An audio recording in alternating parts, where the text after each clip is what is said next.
Ciptakan koperasi sehat dan mandiri, ratusan peserta ikut KDKMP 2025.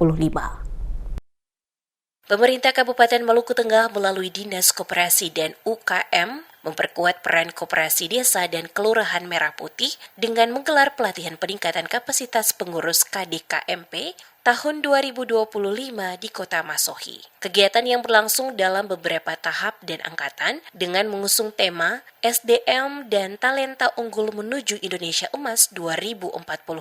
Kepala Dinas Koperasi dan UKM Maluku Tengah, Amin Sopaliu, saat diwawancarai, mengatakan untuk memastikan koperasi dikelola secara profesional dan berkelanjutan. Pelatihan BIMTEK Koperasi Desa Merah Putih atau Kopdes dihadirkan sebagai program peningkatan kapasitas bagi pengurus, perangkat desa, dan stakeholder terkait. Dikatakan Amin Sopaliu, bimbingan teknis Koperasi Desa Merah Putih adalah pelatihan resmi yang bertujuan untuk memberikan pemahaman menyeluruh tentang pendirian, tata kelola, serta strategi pengembangan koperasi desa berbasis gotong royong dan kearifan lokal. Kopdes merupakan bentuk koperasi modern yang digagas untuk memperkuat struktur ekonomi desa melalui kolaborasi antara warga, BUMDes, serta pemerintah desa sesuai arahan dari Kementerian Koperasi dan UKM. Dikatakannya, tujuan pelatihan BIMTEK Koperasi Desa Merah Putih meningkatkan pengetahuan peserta tentang prinsip, regulasi, dan mekanisme pendirian Kopdes, mendorong penguatan peran koperasi desa sebagai pilar ekonomi lokal, membekali peserta dengan kemampuan menyusun rencana bisnis koperasi yang berorientasi pada kesejahteraan anggota. Target peserta pelatihan BIMTEK Koperasi Desa Merah Putih, yakni kepala desa dan perangkat desa, pengurus dan anggota Kopdes, pengelola BUMDes, dan pelaku usaha desa, dinas koperasi dan UKM di daerah, pendamping desa, akademisi, serta tokoh masyarakat.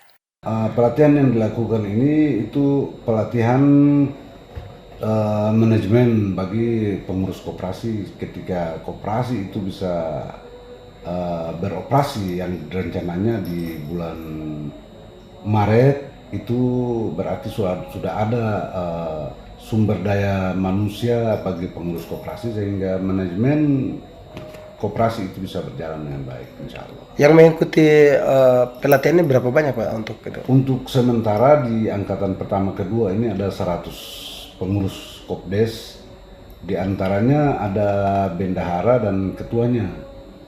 Lebih lanjut dikatakan Amin Sopaliu, pelatihan ini memberikan sejumlah manfaat nyata dan strategis, di antaranya meningkatkan kapasitas pengurus dan anggota koperasi dalam menjalankan fungsi kelembagaan, mendorong pertumbuhan ekonomi desa melalui koperasi yang sehat dan mandiri, memahami regulasi terbaru terkait koperasi dan pengelolaan dana desa, serta memiliki kemampuan menyusun laporan keuangan dan rencana bisnis koperasi yang transparan dan profesional. BIMTEK ini memberikan bekal konkret agar koperasi desa tidak hanya berdiri secara legal, tetapi juga mampu tumbuh dan menjadi lokomotif ekonomi rakyat. Mengikuti pelatihan ini berarti berkontribusi langsung dalam membangun desa yang mandiri, produktif, dan sejahtera.